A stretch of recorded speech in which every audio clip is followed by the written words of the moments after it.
নমস্কার। বিশ্বকবি রবি ঠাকুরের ১৬৩তম জন্মবার্ষিকী উপলক্ষে সপ্তম স্টেশনের নিবেদন দুঃখহারি। মনে করো মা, তুমি থাকবে ঘরে, আমি যেন যাব দেশান্তরে। ঘাটে আমার বাঁধা আছে তরি, জিনিসপত্র নিয়েছি সব ভরি।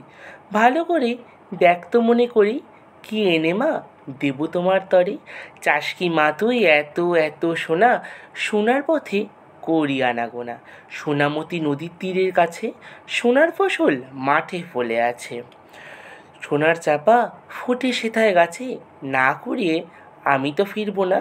চাস কি মা তুই মুক্ত গেথে হারে, জাহাজ বেয়ে যাবো সাগর পারে। সেখানে মা সকালবেলা হলে ফুলের পরে মুক্তগুলি তোলে, টুপটুপিয়ে পরে ঘাসের কোলে।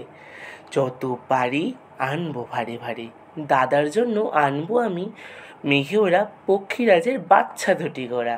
বাবার জন্য আনবো আমি তুলি কনকলতার চারা অনেকগুলি।